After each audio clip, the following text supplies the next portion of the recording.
श्री गणेशाय नमः। शांताकारं भुजगशयनं पद्मनाभं सुरेशं विश्वाधारं गगनसदृशं मेघवर्णं शुभांगं लक्ष्मीकान्तं कमलनयनं योगिविद्यानिगम्यं वन्दे विष्णुं भवभयहरं सर्वलोकैकनाथम्। प्रह्लाद नारद पराशर पुंडरीक व्यासाम्बरीश शुक शौनक भीष्मदालभ्यान रुक्मांगदार्जुन वसिष्ठ विभीषण आदीन पुण्यानिमान परम भागवतान स्मरामि। इस वीडियो में हम लोग श्री राम पूर्वतापनीय उपनिषद पढ़ेंगे। आज रामनवमी का अवसर है, तो उसमें हम लोग श्री राम जी के बारे में पढ़ेंगे। इस उपनिषद में क्या दिया है, पहले इसमें यहाँ पे जो दिया है टीकाकार ने, उसको पढ़ते हैं। लिखा है, ये उपनिषद अथर्ववेदीय परंपरा से संबद्ध है, भगवान राम का तात्विक स्वरूप व्यक्त करने वाली है। तो हम लोग इस उपनिषद में क्या पढ़ेंगे, पहले तो लिखा है कि अथर्ववेद में आता है, ठीक है। दूसरा पढ़ेंगे कि राम शब्द का अर्थ क्या है। तीसरा लिखा है इस उपनिषद में 5 खंड हैं, उन्हें भी उपनिषद संज्ञा प्रदान की गई है।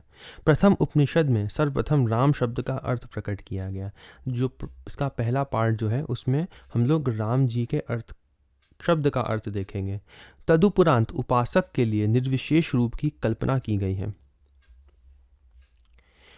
पुनः मंत्र जप और यंत्र पूजन से राम की प्रसन्नता का उल्लेख है। लिखा है कि यंत्र पूजन से राम जी प्रसन्न होते हैं। एक यंत्र के बारे में दिया हुआ है, जो इसमें पूरी विधि दी हुई है कि उस यंत्र को कैसे बनाना है। आगे लिखा है, द्वितीय उपनिषद में राम बीज की सर्वात्मकता सर्वव्यापकता का प्रतिपादन है। तृतीय उपनिषद में सीता और राम के मंत्र यंत्र की पूजिता का कथन है। चतुर्थ उपनिषद में क्रमशः षडक्षर राम मंत्र का अर्थ, देवताओं द्वारा राम की स्तुति, रामचंद्र के सिंहासनासीन वैभव, राम यंत्र लिखने का प्रकार, माला मंत्र का उद्धार, मंत्र का क्रमबद्ध क्रम तथा यंत्र की स्तुति का विवेचन है। अंतिम पंचम उपनिषद में भूत शुद्धि सहित पीठ यंत्र पीठ की पूजा अर्चना तथा भगवान के ध्यान पूर्वक आवरण की पूजा का विधान उल्लिखित है। उपनिषद का समापन भगवान की प्रसन्नता से मोक्ष प्राप्ति के अकाट्य सिद्धांत के साथ किया गया है। तो हम लोग अब इस उपनिषद को शुरू करते हैं। इसमें अब मैं अपने अगर जो मैंने इस उपनिषद को पढ़ा और मैं बताऊं कि इसमें क्या दिया हुआ है, तो जैसा इसमें यहाँ पे लिखा है वही सब दिया हुआ है। और यंत्र के बारे में भी दिया है कि यंत्र कैसे बनाना चाहिए। जो इसमें यंत्र दिया है उसकी विधि जो है वह पढ़ के नहीं समझ आ सकती, वह किसी जो स्वयं भगवान गुरु होंगे वही बता सकते हैं कि इस यंत्र का कैसे पालन करना है। पढ़ लूँगा। और है ये वेद अथर्ववेदीय परंपरा लिखा है, तो इसके संस्कृत जो मंत्र हैं वह केवल श्लोक नहीं, वह मंत्र है और वह स्वर से पढ़ने योग्य है। इसलिए मैं उनके लिए केवल हिंदी ही पढ़ूंगा और स्वर से वेद मंत्र नहीं पढ़ूंगा। तो शुरू करते हैं। प्रथम उपनिषद, पहला जो है, पहला भाग, इसका 5 भाग हैं इसमें। तो पहला जो भाग है उसको हम पढ़ते हैं और देखते हैं कि राम जी के नाम का अर्थ क्या है। इसमें कई अर्थ दिए हुए हैं, जिसमें प्रमुख अर्थ कौन सा है वह भी मैं बताऊंगा, जो भक्त लोग मानते हैं। राम नाम का अर्थ शुरू करते हैं। लिखा है, अब अपनी प्रतिज्ञा के पालन हेतु महाराज दशरथ के यहाँ सच्चिदानंद महाविष्णु श्री हरि ने धरती पर अति प्रसिद्ध रघुवंश में जन्म लिया।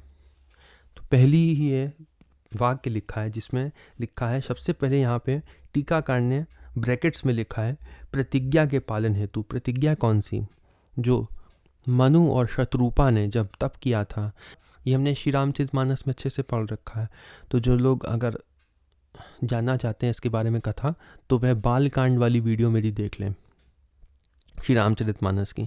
तो वहाँ पे हमने पढ़ा था, सबसे पहले मनु जी ने मांगा, आप जैसा पुत्र हमको मिले। तो भगवान ने कहा था कि मेरे जैसा मैं ही हूँ तो मैं ही आऊँगा। फिर शत्रुपा जी ने भगवान का प्रेम मांगा और फिर दोबारा से मनु जी ने क्या मांगा कि जैसा मछली का जो शरीर है वह जल के अधीन रहता है और जैसे सांप मणि के अधीन रहता है, वैसे ही मेरा जीवन जो है वो आपके अधीन रहे।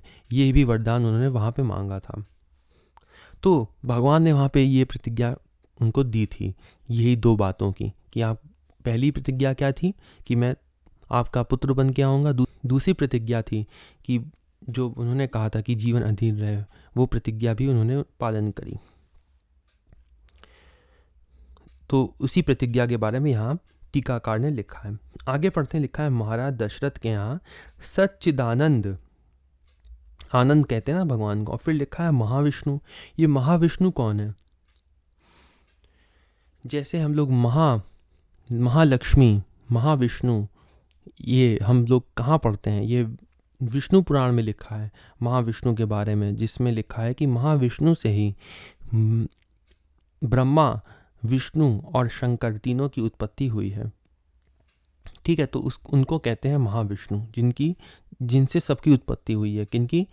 ब्रह्मा, विष्णु और शंकर की उत्पत्ति जिससे हुई है वह है महाविष्णु। तो स्वयं सच्चिदानंद विष्णु श्री हरि ने धरती पर अति प्रसिद्ध रघुवंश में जन्म लिया। यहाँ लिखा है अति प्रसिद्ध, क्योंकि इक्ष्वाकु वंश जो था वह अति प्रसिद्ध था। उसमें महान वीर उत्पन्न हुए थे। जैसे रघु थे, रघु जो थे वह राम जी के समान ही वीर थे। वह रावण को भी एक बाण से मार सकते थे। वह कथा मैंने पहले एक वीडियो में सुनाई थी, जिसमें मैंने बताया था कि रघु जी जो थे वह उन्होंने बाण तान भी लिया था रावण को मारने के लिए, लेकिन ब्रह्मा जी ने वह बाण जो था वह मांग लिया था, और उसी बाण को लंका में रावण ने बीच में स्थापित कर दिया था, जिसकी वह रोज पूजा करता था और कहता था कि यह मेरी मृत्यु है। आगे पढ़ते हैं, लिखा है विद्वानों द्वारा उनका नाम राम रखा गया। विद्वानों में कौन? वशिष्ठ जी ने उनका नाम रखा था। जिनके द्वारा राक्षस, अब यहाँ पे हम अर्थ पढ़ेंगे, जो राम नाम के अनेक अर्थ हैं वो पढ़ेंगे, जिसमें से प्रमुख अर्थ सबसे अंत में दिया है। ठीक है, तो और कौन कौन से अर्थ हैं वह पढ़ते हैं। लिखा है जिनके द्वारा राक्षस अपने पाप कृत्यों से मरण को प्राप्त होते हैं वह राम है। तो पहला अर्थ ये लिखा था। दूसरा, अथवा अपनी ही उन्नति से इस भूमंडल पर वह राम नाम से प्रसिद्ध हुए, तथा कुछ ने अभिराम सबके मन को रंजन आनंद देने वाले होने से उन्हें राम स्वीकार किया। राहु के द्वारा चंद्रमा को कांतिहीन कर देने के समान ही राक्षसों को मानव रूप द्वारा कांतिहीन करने से वह राम है। कुछ के मतानुसार शासन प्राप्ति के पात्र राजाओं को अपने आदर्श चरित्र का प्रस्तुतिकरण करके वे धर्म में पथ दर्शाते हैं। नाम का उच्चारण करने वालों को ज्ञान पथ की प्राप्ति कराते हैं। ध्यान से वैराग्य प्राप्ति तथा अपनी मूर्ति के पूजन से वैभव संप्रदा प्रदान करते हैं। इसी से इस भूमंडल पर राम नाम से इनकी ख्याति रही होगी। वस्तुतः अर्थात यही है। अब हम लोग प्रमुख अर्थ जो है, जो संत लोग मानते हैं, वह पढ़ेंगे। राम नाम का प्रमुख अर्थ क्या है? तो लिखा है वस्तुतः यही है कि जिस अनंत नित्य आनंद चिद रूप परमात्मा में योगी जन रमण करते हैं। लिखा है योगी जन रमण करते हैं, जिसमें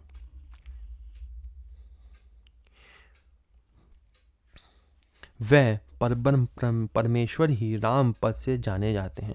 अगर आपसे कोई पूछे कि राम शब्द का क्या अर्थ है, तो आप उसको यही अर्थ बताना, जिसमें योगी जन रमण करते हैं वह परब्रह्म परमेश्वर ही राम पद से जाने जाते हैं। यहाँ पे लिखा है रमण करते हैं। रमण करते हैं का अर्थ क्या होता है? रमण का अर्थ होता है जिसमें ध्यान मग्न रहते हैं, बिल्कुल जिसमें समाधिस्थ होकर ध्यान मग्न रहते हैं योगी जन, उसको राम कहते हैं। ठीक है, तो रमण का अर्थ क्या है? बिल्कुल ध्यानस्थ, समाधि वाला ध्यान, जो ध्यान होता है इतना ध्यानस्थ, इसलिए रमण शब्द प्रयोग किया जाता है। आगे पढ़ते हैं। यद्यपि चिद्रूप परमात्मा अद्वितीय, निष्कल और पंच भौतिक देह रहित है। लिखा है भगवान देह रहित हैं। यद्यपि देह रहित हैं भगवान, लेकिन भक्त जनों की अभीष्ट सिद्धि हेतु, भक्तजन, कौन से भक्तजन? सिद्ध भक्त या साधन भक्त? तो यहाँ पे भक्तजन का अर्थ सिद्ध भक्त होगा, जो भगवान को प्राप्त कर चुके हैं। ठीक है, साधन हम जैसे जो साधन भक्त हैं, जो हम लोग भगवान की पूजा और भगवान के शास्त्र पढ़ते हैं, लेकिन अभी हमने भगवान को प्राप्त नहीं किया है, तो ऐसे भक्तजनों की अभीष्ट हेतु भगवान जो है वो रूप धारण नहीं करते हैं। वह सिद्ध भक्तों के अभीष्ट सिद्धि हेतु साकार रूप धारण करते हैं। तो यही यहाँ पे लिखा है, भक्त जनों की अभीष्ट सिद्धि हेतु निराकार ब्रह्म साकार रूप धारण करते हैं। जैसे शबरी, माता शबरी, उनके गुरु ने कहा था कि तुम्हारे यहाँ भगवान आएंगे, क्योंकि वह माता शबरी जो थी वह अपने गुरु की सेवा करती थी, संत सेवा करती थी। कैसे सेवा करती थी? बिना कहे सेवा करती थी, और वह उनका रास्ता साफ करती थी रात में ही, और लकड़ियाँ काट के भी ले आती थी। ऐसा हमने श्री भक्तमाल में पढ़ा है। तो तब उनके गुरु ने ही कहा था कि श्री राम जी तुम्हारे यहाँ आएंगे, इसीलिए वह उन संत ने कहा था ना श्री राम जी वहाँ आएंगे, इसलिए भगवान वहाँ पे राम जी रूप धारण करके आए। तो बहुत सारे संतों ने अनेक बार भगवान से कहा कि ऐसे ऐसे करना, इसलिए भगवान वैसे वैसे धारण, उनकी भक्तों की इच्छा को पूरा करने के लिए वैसे वैसे बन के आए। इसीलिए भगवान अवतार धारण करते हैं। जो यह, अगर कोई पूछे कि गीता क्या कहती है, भगवत गीता क्या कहती है, भगवान क्यों अवतार लेते हैं, तो उसमें क्या लिखा है? परित्राणाय साधुनाथ। पहला कारण क्या है भगवान के अवतार लेने का? यही है, परित्राणाय साधुनाथ, जो यहाँ पे लिखा है, भक्तजनों की अभीष्ट सिद्धि हेतु। दूसरा कारण है विनाशाय च दुष्कृताम। ये पहला कारण नहीं है। पहला कारण क्या है? परित्राणाय साधुनाथ। यही श्री रामानंदाचार्य जी ने जो श्रीमद् भगवद गीता की टीका लिखी है, भाष्य किया है उन्होंने, जो उसमें लिखा है, ये उसमें कई बहुत बड़ी व्याख्या लिखी हुई है उनकी। जो इसके बारे में और जानना चाहे वह श्री रामानंदाचार्य जी, जगत गुरु श्री रामानंदाचार्य जी की भाष्य श्रीमद् भगवद गीता का पढ़ सकता है। ये मंत्र उसमें यहाँ पे लिखा है, भगवान वैसे देह रहित हैं, लेकिन भक्त जनों की अभीष्ट सिद्धि हेतु निराकार ब्रह्म साकार रूप धारण, निराकार हैं लेकिन साकार रूप धारण करते हैं। किस लिए? भक्त जनों की अभीष्ट सिद्धि के लिए। आगे पढ़ते हैं, लिखा है, परमेश्वर स्वरूप में विद्यमान देवों को ही, यहाँ क्या लिखा है? यहाँ शब्द आया देव। तो हम लोग इसमें इस समय क्या पढ़ रहे हैं? हम लोग इस समय कोई शास्त्र नहीं पढ़ रहे हैं, हम लोग स्वयं वेद पढ़ रहे हैं, जो भगवान की वाणी है। इसमें शब्द जो हैं वह परोक्षवाद होते हैं, लिखा कुछ होता है और अर्थ कुछ होता है। जैसे यहाँ पे शब्द आया देव, यहाँ पे देव का अर्थ वह देवताओं वाला देव नहीं है, यहाँ पे देव का अर्थ स्वयं भगवान है। ठीक है, परमेश्वर स्वरूप में विद्यमान भगवान को ही, भगवान की ही, यहाँ मैं भगवान पढ़ूंगा, इसको ब्रह्म पढ़ूंगा, विद्यमान ब्रह्म की ही पुरुष स्त्री अंग अस्त्र आदि के रूप में कल्पना की गई है। परमेश्वर के विभिन्न साकार स्वरूपों में 2, 4, 6, 8, 10, 12, 16 और 18 हाथ तक कहे गए हैं। जैसे भगवान से अगर हम कहें कि भगवान आप इस रूप में आना, तो भगवान उसी रूप में आएंगे, इसीलिए यहाँ पे ऐसे लिखा हुआ है। ये हाथ शंख आदि से युक्त रहते हैं, जैसे विष्णु भगवान के हाथ जो हैं वे शंख आदि से युक्त रहते हैं। विराट रूप धारण करने पर तो अनेक सहस्त्रों हाथ हो जाते हैं भगवान के। उन सभी विग्रहों के पृथक पृथक वर्ण, वाहन आदि की कल्पना तथा अनेक तरह की शक्तियों और सेनाओं की भी कल्पना की जाती है। ठीक है, अगर मैंने यहाँ पे पढ़ा, भक्तजनों की अभीष्ट सिद्धि हेतु भगवान निराकार साकार रूप धारणा करते हैं, तो इसको मैं एक जो वेद का सार रूप है, वेदांत दर्शन, इससे भी दिखा देता हूँ, जिससे और अच्छे से समझ में आ जाए। जैसे ये वेदांत सूत्र है, ये जो पूरा वेद है ना, उसी की थोड़े थोड़े सूत्रों में वेद व्यास जी ने इसको समझाया है। तो जैसे इसी के हम दूसरे पाद के पद 29वें से 32 में अगर हम देखें, यहाँ पे 29वें पद में क्या लिखा है? अभिव्यक्ति के भक्तों पर अनुग्रह करने के लिए देश विशेष में ब्रह्म का प्राकट्य होता है, इसलिए अविरोध कोई विरोध नहीं है, ऐसा आश्मरथ्य आचार्य मानते हैं। फिर अगले सूत्र में लिखा है, विराट रूप में परमेश्वर का निरंतर स्मरण करने के लिए उसको देश विशेष में संबंध बताने में कोई विरोध नहीं है, ऐसा बादरी नामक आचार्य मानते हैं। तो इसमें कोई विरोध नहीं है अगर देश विशेष संबंध मानते हैं हम लोग परमात्मा का निरंतर स्मरण करने के लिए।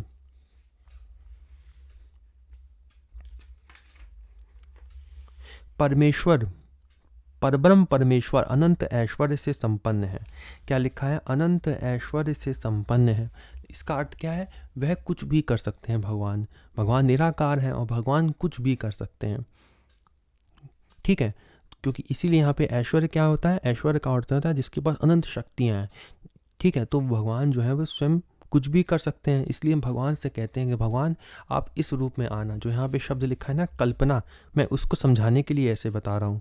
जैसे यहाँ पे लिखा है उन सभी विग्रहों के पृथक पृथक वर्ण, वाहन आदि की कल्पना तथा अनेक तरह की शक्तियों और सेनाओं की भी कल्पना की जाती है। इसी को समझाने के लिए यहाँ मैंने ये खोला है। तो इसलिए यहाँ पे लिखा है अनंत ऐश्वर्य से संपन्न है भगवान, अनंत शक्तियाँ हैं। तो हम भगवान से कहते हैं कि भगवान आप ऐसे आना। कौन कहते हैं? जो सिद्ध भक्त होते हैं। यहाँ भक्त जन हमने जो पढ़ा है वह साधन भक्त के लिए नहीं है। ठीक है, ये बात आप याद रखना। जो भगवान को प्राप्त कर चुके हैं वे लोग कहते हैं भगवान से कि भगवान आप ऐसे आना। ठीक है, तो भगवान वैसे आते हैं, तो वैसी कल्पना करते हैं पहले वो, और फिर भगवान उसी रूप में वैसे आते हैं क्योंकि वह भगवान अनंत ऐश्वर्य से संपन्न हैं। ऐसा कौन कहते हैं? इसलिए उसे देश विशेष से संबंध रखने वाला मानने में कोई विरोध नहीं है। ऐसा जैमिनी आचार्य मानते हैं क्योंकि ऐसा ही भाव दूसरी श्रुति में भी प्रकट करती है। इसकी व्याख्या में भी देखिए लिखा हुआ है। आचार्य जैमिनी का एक कथन है कि परब्रह्म परमेश्वर अनंत ऐश्वर्य से संपन्न है, अतः उस निर्विकार निराकार देश काल अतीत हैं वैसे, लेकिन परमात्मा को सगुण साकार और किसी देश विशेष से संबंध रखने वाला मानने में कोई विरोध नहीं है। कोई विरोध नहीं है उसमें, क्योंकि वह उसमें आ जाते हैं। जब भक्त कहते हैं ना तो वह सगुण रूप धारण कर लेते हैं। वैसे वह निराकार निर्विकार हैं, लेकिन जब भक्त कहते हैं तब वह सगुण साकार और देश विशेष से संबंध रखने वाले हो जाते हैं जब वह कल्पना करते हैं। आशा है आपको ये अच्छे से समझ में आ गया होगा। अब हम आगे पढ़ते हैं। विराट रूप धारण करने पर तो उनके सहस्त्रों हाथ हो जाते हैं। उन सभी विग्रहों के पृथक पृथक वर्ण होते हैं, वाहन होते हैं आदि की कल्पना तथा उनके अनेक तरह की शक्तियाँ और सेनाओं की भी कल्पना की जाती है। परब्रह्म में विष्णु, शिव, दुर्गा, सूर्य और गणेश आदि के रूप में 5 प्रकार के शरीर तथा उन सब के निमित्त अलग अलग सेना आदि की कल्पना की है। ये सब भगवान के रूप भगवान के आए हैं।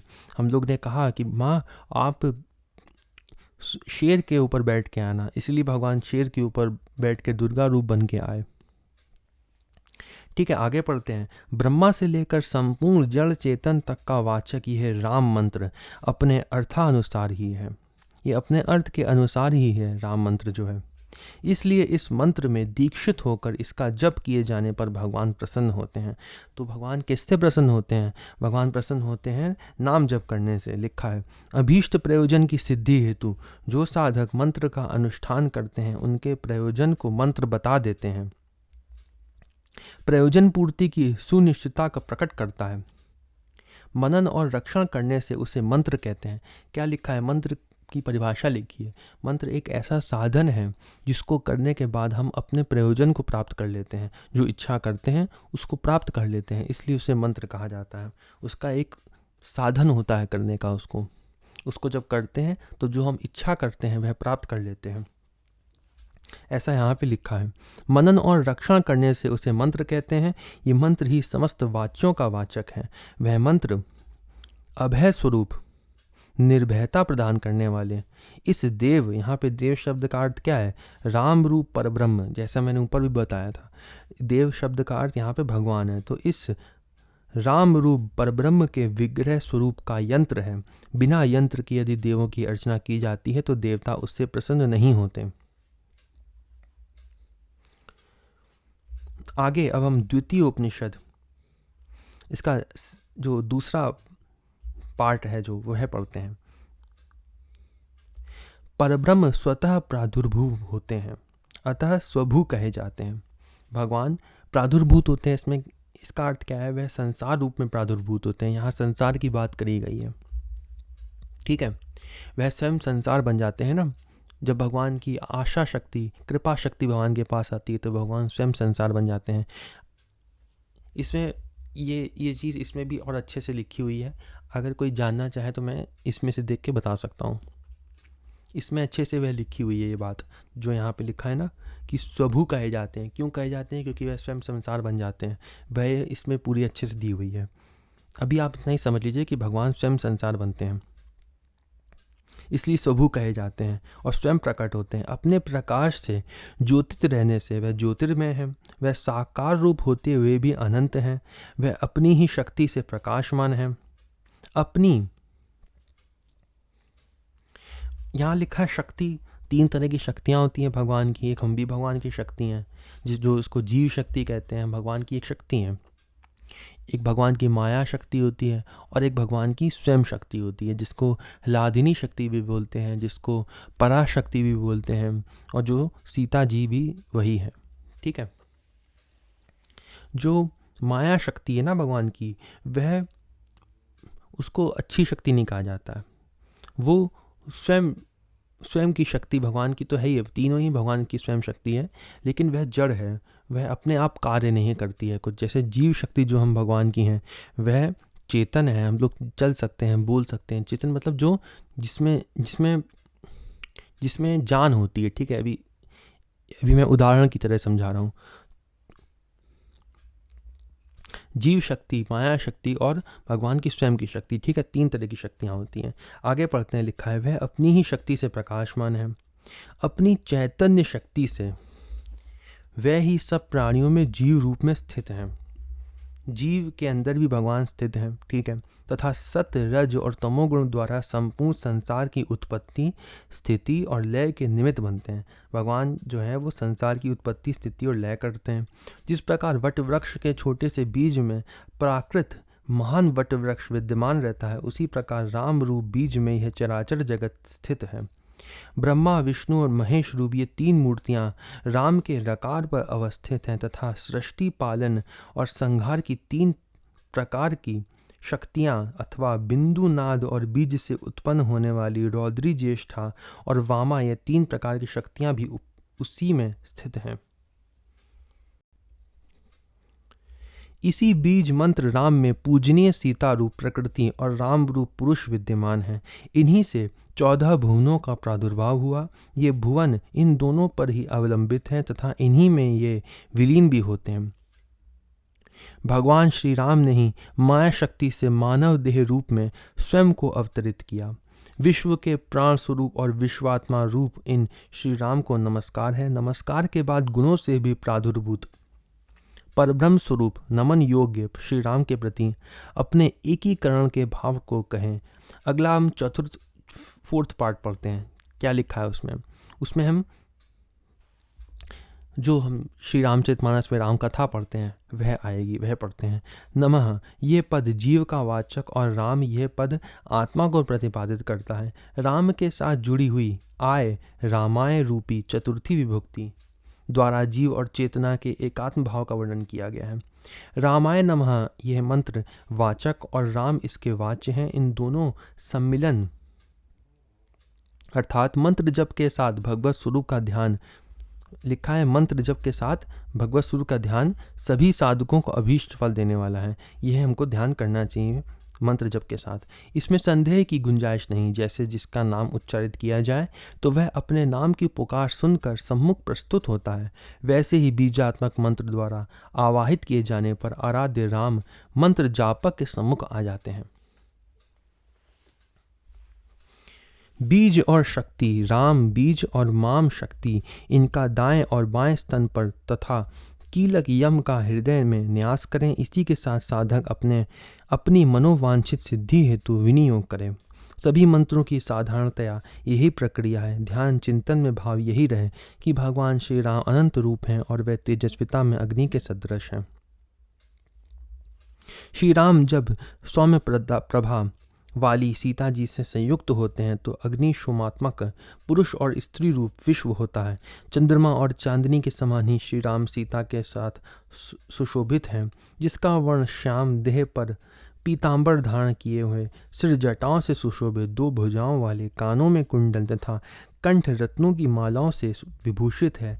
ऐसे भगवान श्री राम अपनी आह्लाद प्रदा शक्ति, यहाँ लिखा है आह्लाद प्रदा शक्ति सीता, जो मैंने बताया था कि 3 शक्तियाँ होती हैं, जीव जो चेतन है, माया जो जड़ है, और तीसरी आह्लादिनी शक्ति जो स्वयं सीता जी हैं के साथ अति शोभायमान है। वह स्वभाव से धीर, गंभीर और धनुष को कंधे पर धारण किए हुए हैं, मुख पर सदैव प्रसन्नता धारण किए हुए तथा संग्राम विजयी हैं। वह अरिमा आदि ऐश्वर्य भूता अष्ट सिद्धियों से विभूषित हैं।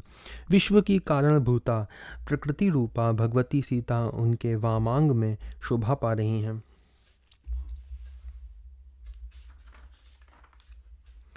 भगवती सीता स्वर्ण की प्रभा युक्त 2 भुजाओं वाली, सभी दिव्य अलंकारों से सुशोभित तथा हाथ में कमल पुष्प धारण किए हुए हैं। उन चिदानंद रूपा शक्ति के निकट विराजमान श्री राम अति हष्ट पुष्ट दृष्टिगोचर होते हैं। दाहिने भाग में श्री राम के अनुज और वन वाले लक्ष्मण जी हाथ में धनुष बाण लिए उपस्थित हैं। श्री राम, लक्ष्मण और सीता जी के इस प्रकार विराजमान होने से एक त्रिकोण सी आकृति बन जाती है। श्री राम मंत्र के राम बीज की तरह ही उसके शेष भाग को प्रतिपादित किया जाता है। स्व अर्थात चतुर्थ्यंत रूप के साथ जीव अर्थात नमः पद की युक्त होने पर राम रामाय नमः ये 6 अक्षरों मंत्र का विनिर्मित होता है। षडक्षर मंत्र के सिद्ध होने की स्थिति में 2 त्रिकोण बनते हैं। एक समय का प्रसंग है कि देवता भगवान श्री राम के दर्शन हेतु पधारे। कल्पतरु के नीचे रत्न जटित सिंहासन पर प्रतिष्ठित जगत के स्वामी श्री राम जी की देवों ने इस प्रकार स्तुति की। काम बीज क्लीम और माया रूप बीज ह्रीम से संबंधित श्री राम को नमन है। वेद के आदिकरण भूत ओमकार रूप श्री राम को नमन है।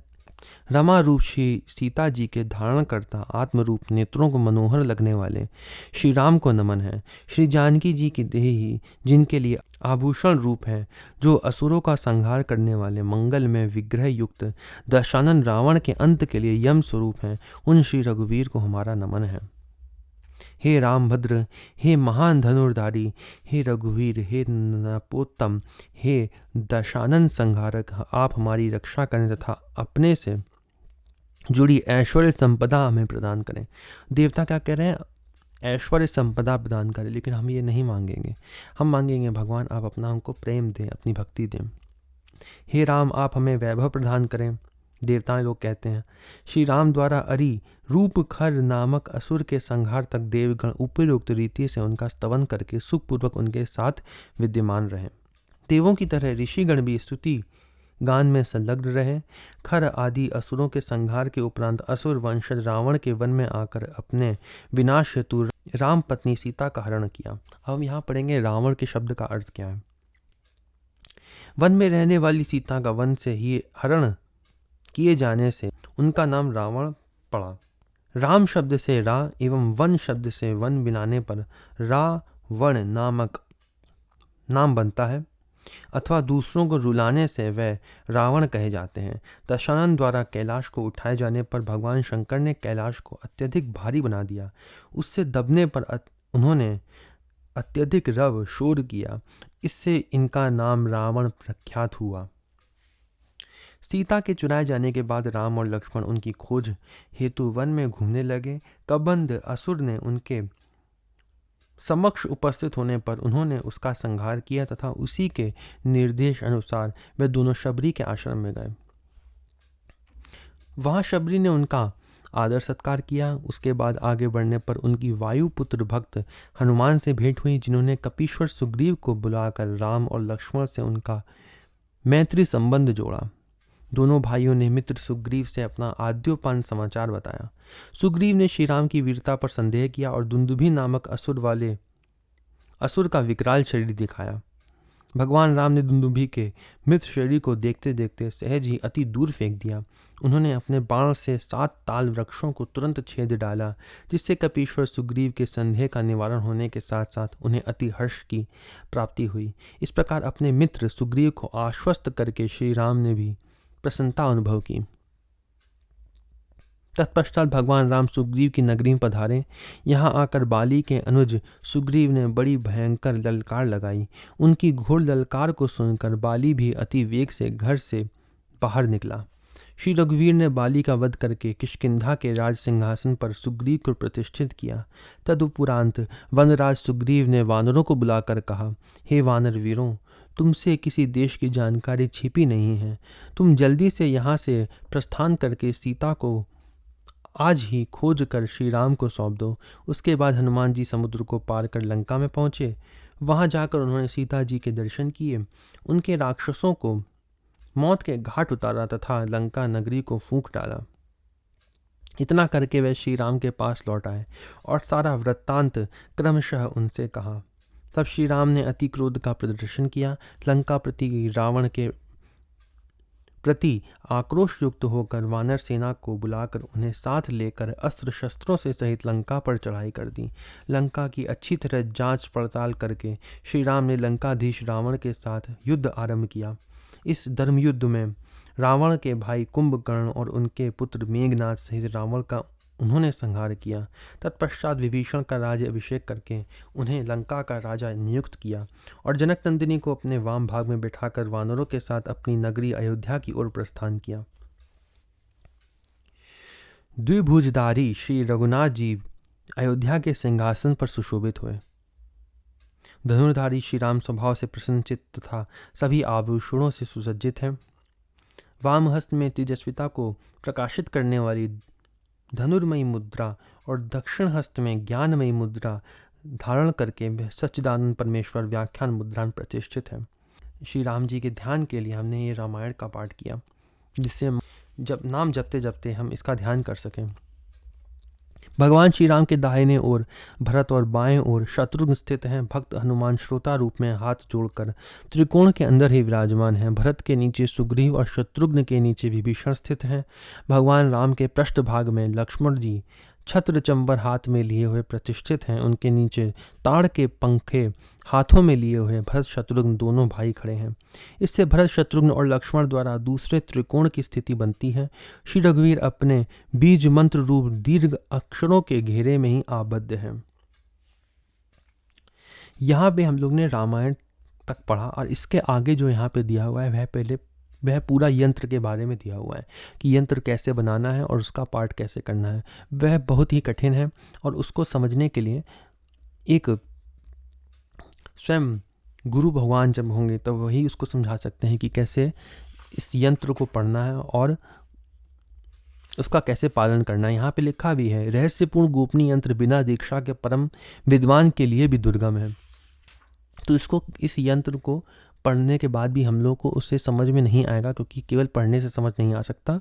वह केवल गुरु भगवान जो होंगे वो बता सकते हैं कि इसका कैसे पालन करना है। तो यहाँ से लेकर यहाँ तक पूरा यंत्र के बारे में जो दिया हुआ था हम उसको नहीं पढ़ते हैं, क्योंकि केवल पढ़ने से उसको समझ में नहीं आएगा। ठीक है, केवल यंत्र के बारे में यहाँ पे दिया हुआ था कि कैसे यंत्र और कैसे फूल बनाकर उसमें एक एक अक्षर के बारे में, उसके एक एक अक्षर का अर्थ लिखना होता है यंत्र में। वह यहाँ पे पूरी विधि दी हुई है। अब हम यहाँ से पढ़ते हैं। इस यंत्र के बारे में अभी यहाँ पे नहीं पढ़ते हैं, क्योंकि वह केवल पढ़ने से नहीं समझ आएगा। आगे पढ़ते लिखा है, यह 47 अक्षरों का ओम नमो भगवते रघुनंदाय रक्षोघ्न विषदाय मधुर प्रसन्न वदन आया मित तेज से बलाय रामाय वैष्णवे नमः ओम। ये पूरा मंत्र का यहाँ पे दिया हुआ है कैसे उस यंत्र को बनाना है। माला मंत्र राज अभिषेक से युक्त श्री राम से संबोधित है। सगुण होने पर भी वह साधकों को त्रिगुणमयी माया के बंधन से मुक्त करने वाला है। पूर्वोक्त क्रमानुसार इस मंत्र को लिखना चाहिए। ऊपर लिखित यंत्र सर्वस्वरूप है। ऋषि मुनियों ने इस यंत्र की साधना की है तथा प्राचीन आचार्यों ने इसका संदेश दिया है। इससे साधक को आरोग्य प्राप्ति, आयु वृद्धि तथा मुक्ति की प्राप्ति होती है। जो लोग चाहें कि यंत्र के बारे में पढ़ना, वो यहाँ पे वीडियो पॉज करके पढ़ सकते हैं। यहाँ से दिया हुआ है, ये दिया है, ये दिया है और ये दिया हुआ है, जो चाहे वह पढ़ सकते हैं। इससे पुत्रहीनों को पुत्र की प्राप्ति होती है। अधिक क्या कहा जाए, इसका साधक शीघ्र ही सभी उपलब्धियों को प्राप्त करता है। इसकी साधना से साधक धर्म, ज्ञान, वैराग्य आदि इच्छित कामनाओं की पूर्ति करते हैं। ये अति रहस्यपूर्ण गोपनीय यंत्र बिना दीक्षा के परम विद्वान के लिए भी दुर्लभ है।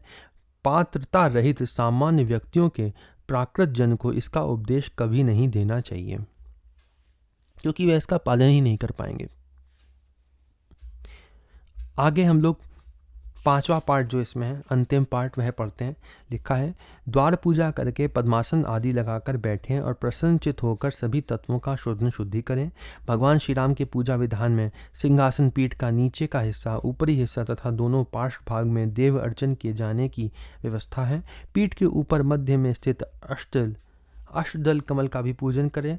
रत्नयुक्त सिंहासन पर गुदगुदी और चिकनी तुलिका गद्दी को बनाकर उसके ऊपर परमात्म रूप आचार्य की अर्चना वंदना करें। पीठ के नीचे वाले हिस्से में इष्ट देव के आसन के नीचे आधार शक्ति, कूर्मनाग और पृथ्वी में कमल द्रव्य की भावना करके उनकी अर्चना करें। इस 5वें पार्ट में पूजा विधि पूरी दी हुई है। ठीक है। विघ्नेश्वर, गणेश, क्षेत्रपाल, दुर्गा और वाणी के साथ प्रारंभ में बीज लगाकर चतुर्थी का प्रयोग करके आग्नेय आदि दिशा में पूजन अर्चन करें। तदुपरांत पीठ के पादों में विद्यमान धर्म, अर्थ, काम और मोक्ष का अर्चन पूर्व आदि दिशाओं में करें। तत्पश्चात पीठ के ऊपर मध्य भाग में श्रेष्ठ जनों द्वारा अर्चित सूर्य, चंद्र आदि एवं अग्नि का पूजन करें। यंत्र में विद्यमान सत्व, रज एवं तम के प्रतीक बीज मंत्र के साथ 3 वृत्तों का भी क्रमशः पूजन और चिंतन करें। तत्पश्चात कोणों और दिशाओं में निर्मित अष्टदलों का पूजन करें। इनमें कोणों में स्थित दलों को आग्नेय कोण से शुरुआत करके क्रमशः आत्मा, अंतरात्मा, परमात्मा और ज्ञानात्मा के रूप में पूजन करें। माया तत्व, काला तत्व और परतत्व, इन सब की क्रमशः पूर्व आदि दिशाओं में अर्चना करें। तत्पश्चात विमल आदि शक्तियों का विधिपूर्वक पूजन करें।